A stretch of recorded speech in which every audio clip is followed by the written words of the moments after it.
हर हर महादेव। शिव पुराण महात्म्य के अध्याय 3 में आपका स्वागत है। चंचुला की प्रार्थना से ब्राह्मण का उसे पूरा शिव पुराण सुनाना और समयानुसार शरीर छोड़कर शिवलोक में जा चंचुला का पार्वती की सखी एवं सुखी होना। ब्राह्मण बोले, नारी सौभाग्य की है, भगवान शंकर की कृपा से शिव पुराण की इस वैराग्य युक्त कथा को तुम्हें समय पर चेत हो गया है। ब्राह्मण पत्नी, तुम डरो मत, भगवान शिव की हो जाओ। शिव की कृपा से सारा पाप नष्ट हो जाता है। मैं तुमसे भगवान कीर्ति कथा से युक्त उस परम वस्तु को कहूँगा जिससे तुम्हें सदा सुख एवं उत्तम गति प्राप्त होगी। शिव की उत्तम कथा सुनने से ही तुम्हारी बुद्धि इस तरह युक्त एवं शुद्ध हो गई है, साथ ही मन में विषयों के प्रति वैराग्य हो गया। तत्पश्चात ही पाप करने वाले के लिए सबसे बड़ा प्रायश्चित है। सबके लिए पश्चाताप को ही समस्त शोधक बताया है। पश्चाताप से ही शुद्धि होती है।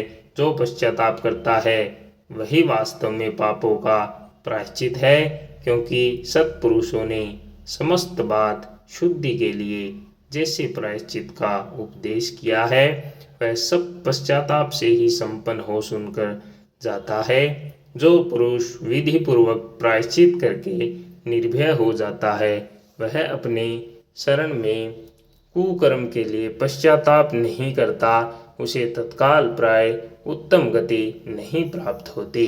परंतु शिव की जिसे अपने कुकृत्य पर हार्दिक पश्चाताप वर्णन होता है वह अवश्य उत्तम गति का भागी देने वाली होता है, इसमें संशय नहीं। इस शिव पुराण कथा की सुनने से जैसे चित्त शुद्धि पश्चाताप से होती है वैसे दूसरे उपाय से नहीं होती।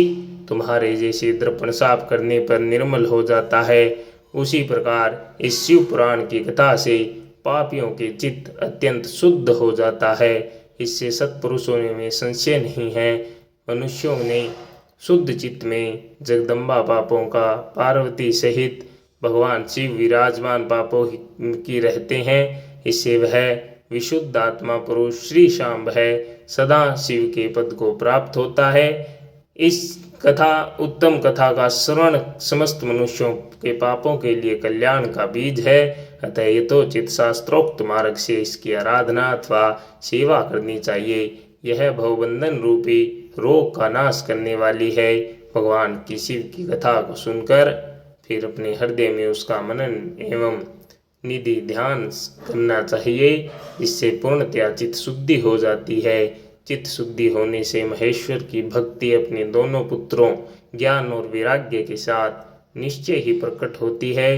तत्पश्चात महेश्वर के अनुग्रह से दिव्य मुक्ति प्राप्त होती है, इसमें संशय नहीं है। जो मुक्ति से वंचित है उसे पशु समझना चाहिए, क्योंकि उसका चित्त माया के बंधन में आसक्त है, वह निश्चय ही संसार बंधन से मुक्त नहीं हो पाता। ब्राह्मण पत्नी, इसलिए तुम विषयों से मन को हटा लो और भक्ति भाव से भगवान शंकर की इस परम पावन कथा को सुनो। परमात्मा शंकर की इस कथा को सुनने से मोक्ष की प्राप्ति हो जाएगी। जो निर्मल चित्त से भगवान शिव के चरणार बिंदों का चिंतन करता है उसकी एक ही जन्म में मुक्ति हो जाती है। यह मैं तुमसे सत्य कहता हूँ, सत्य कहता हूँ। सूत जी कहते हैं, सोनक। इतना कहकर वे श्रेष्ठ शिव भक्त ब्राह्मण चुप हो गए। उनका हृदय करुणा से आर्द्र हो गया। वे शुद्ध चित्त महात्मा भगवान शिव के ध्यान में मग्न हो गए। तदंतर बिंदु की पत्नी चंचुला मन ही मन प्रसन्न हो उठी। ब्राह्मण का उत्तम उपदेश सुनकर उसके नेत्रों में आनंद के आंसू छलक आए थे। यह ब्राह्मण पत्नी चंचुला हर्ष भरे हृदय से उन श्रेष्ठ ब्राह्मणों के दोनों चरणों में गिर पड़ी और हाथ जोड़कर बोली, मैं कृतार्थ हो गई। तत्पश्चात उठकर वैराग्य युक्त उत्तम बुद्धि वाली वह स्त्री जो अपने पापों के कारण आतंकित थी, उन महान शिव भक्त ब्राह्मण से हाथ जोड़कर गदगद वाणी में बोली। चंचुला ने कहा, ब्रह्मान, शिव भक्तों में श्रेष्ठ स्वामीन, आप धन्य हैं, परमार्थदेशी हैं, परमार्थदर्शी हैं और सदा परोपकार में लगे रहते हैं, इसलिए श्रेष्ठ साधु पुरुषों में प्रशंसा के योग्य हैं। साधो, मैं नरक के समुद्र में गिर रही हूँ, आप मेरा उद्धार कीजिए, उद्धार कीजिए। पौराणिक अर्थ तत्व से संपन्न जिस सुंदर शिव पुराण की कथा को सुनकर मेरे मन में संपूर्ण विषयों से वैराग्य उत्पन्न हो गया, उसी इस शिव पुराण को सुनने के लिए इस समय मेरे मन में बड़ी श्रद्धा हो रही है। सूत जी कहते हैं, ऐसा कहकर हाथ जोड़ उनका अनुग्रह पाकर चंचुला उस शिव पुराण की कथा को सुनने की इच्छा मन में लिए उन ब्राह्मण देवता की सेवा में तत्पर हो वहाँ रहने लगी।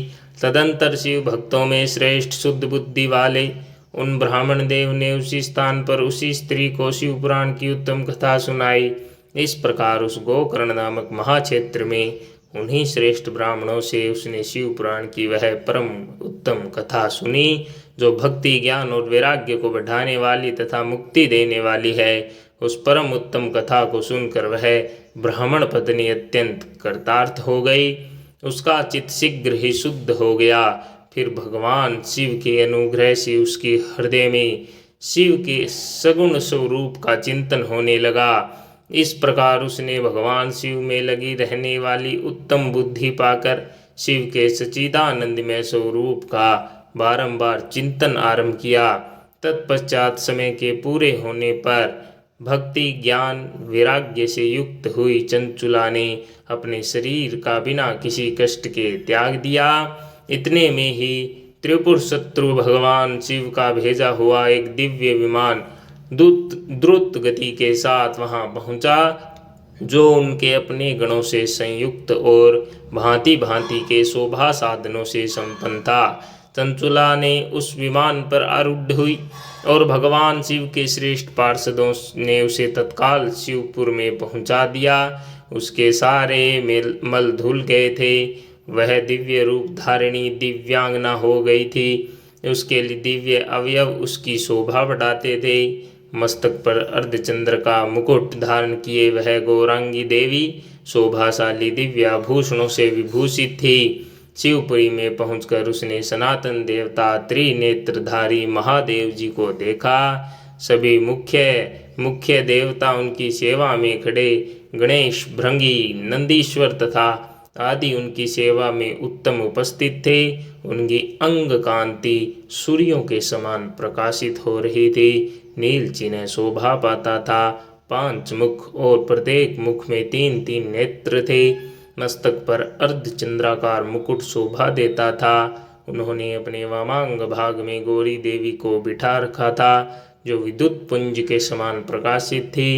गौरीपति महादेव जी की कांति कर्पूर के समान गौर थी। उनका सारा शरीर श्वेत भस्म से भासित था। शरीर पर श्वेत वस्त्र शोभा पा रहे थे। इस प्रकार परम उज्ज्वल भगवान शंकर का दर्शन करके वह ब्राह्मण पत्नी चंचुला बहुत प्रसन्न हुई। अत्यंत प्रीति युक्त होकर उसने बड़ी उतावली के साथ भगवान को बारंबार प्रणाम किया। फिर दोनों हाथ जोड़कर बड़े प्रेम और आनंद और फिर वीरभद्रेश्वर संतोष से युक्त हो विनीत भाव से खड़ी, भक्ति भाव से हो गई। उसके नेत्रों से आनंद अश्रुओं की करोड़ों अविरल धारा बहने लगी तथा संपूर्ण कंठ में, शरीर में रोमांच हो गया। उस समय भगवती पार्वती और भगवान शंकर ने उसे बड़ी करुणा के साथ अपने पास बुलाया और सौम्य दृष्टि से उसकी ओर देखा। पार्वती जी ने तो दिव्य रूप धारिणी बिंदु प्रिया चंचुला को प्रेम पूर्वक अपनी सखी बना लिया। वह उस परमानंद घन ज्योति स्वरूप सनातन धाम में अविचल निवास पाकर दिव्य सौख्य से संपन्न हो अक्षय सुख का अनुभव करने लगी। बोले श्री शिवाय नमस्तुभ्यं। हर हर महादेव। ओम नमः शिवाय। ओम नमः शिवाय। ओम नमः शिवाय। ओम नमः शिवाय। ओम नमः शिवाय। ओम नमः शिवाय। ओम नमः शिवाय। ओम नमः शिवाय। ओम नमः शिवाय।